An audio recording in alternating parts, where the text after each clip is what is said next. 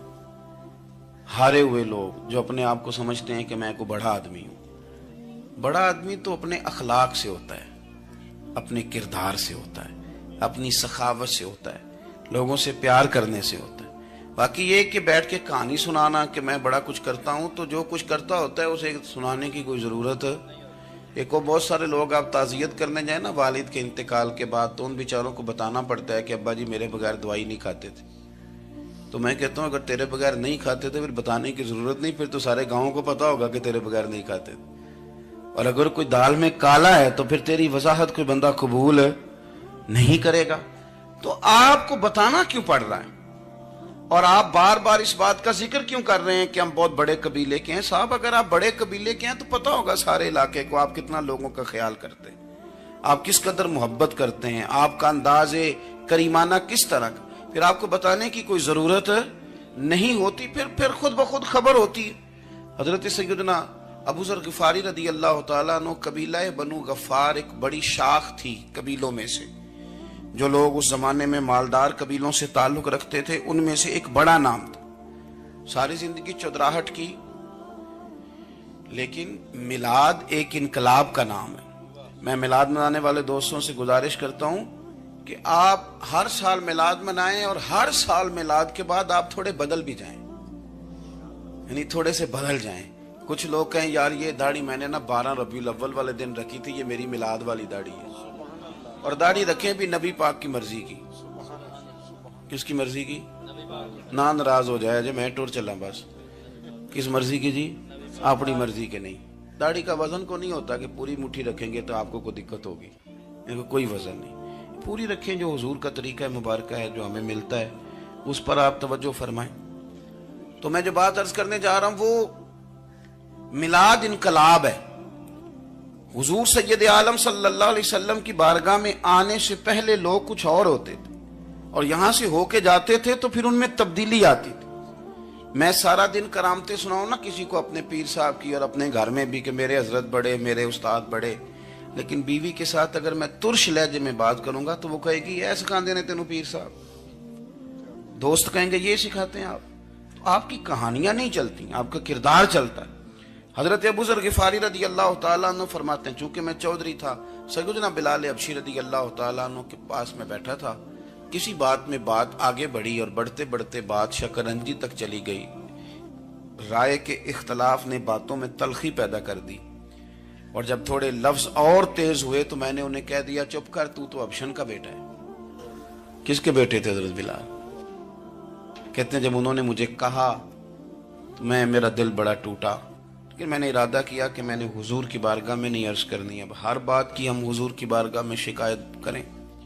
لیکن میں جا کے مسجد میں بیٹھا, اور جب سرکار آئے نا, ارادہ نہیں تھا کہ عرض کروں گا, لیکن حضور کا چہرہ دیکھا تو دکھ میرا خود ہی تازہ ہو گیا. رونے کا بھی تو تب ہی مزہ آتا ہے نا کوئی اپنا ملے تو. فرماتے ہیں کہ میرے آنسو نہ بغیر اختیار کے چھلک پڑے, اور میں کھل کے روئے, کھل کے. قربان جاؤں محبوب کے بھی حضور نے پاس نہیں بلایا, بلکہ نبی پاک اٹھ کے خود میرے پاس آئے اور مجھے کندھوں سے پکڑ کے سینے سے لگایا. اور جب میں کھل کے رو لیا تو حضور میرے آنسو پوچھنے لگے. کچھ شعر ایسے ہوتے ہیں جو کسی نے کہے ہوتے ہیں, اور کہنے والا جو ہوتا ہے وہ صاحب حال ہوتا ہے, تو اس میں کچھ خوبصورتی زیادہ ہی ہو جاتی ہے. ایک پنجابی کے شاعر ہمارے گجرات میں گزرے, بزرگ تھے, ان کا ایک شعر ہے, وہ کہتے ہیں ایک واری میری آنکھیاں چوں اونا نے اتھرو پونجے سن. ایک واری میری آنکھیاں چوں اونا نے اتھرو پونجے سن, ہن تے چسکا پہ گیا رونے دا. ایک واری میری آنکھیاں چوں اونا نے اتھرو پونجے سن, ہن تے چسکا پہ گیا رونے دا, تے ہر ویلے آہو زاری دا. تو میں روز رونے لگا ہوں, مزہ ہی بڑا آیا ہے جب سے محبوب نے چپ کرانا شروع کیا میرے عزیز. اور پھر حضرت بلال حبشی رضی اللہ تعالیٰ عنہ چونکہ حضور کے غلام تھے, اور انہیں پتا تھا کہ سرکار میری ناز برداری کرتے ہیں, حضور نے چپ کرایا. فرمایا کیوں روتے ہو؟ تو عرض کرنے لگے یا رسول اللہ صلی اللہ علیہ وسلم, اگر میں ابشن کا بیٹا ہوں تو میری تو غلطی کوئی نہیں نا, یہ تو تقسیم اللہ کی ہے نا. الذی خلقک فسواک فعدلک فی ای صورت ما شاء رکبک.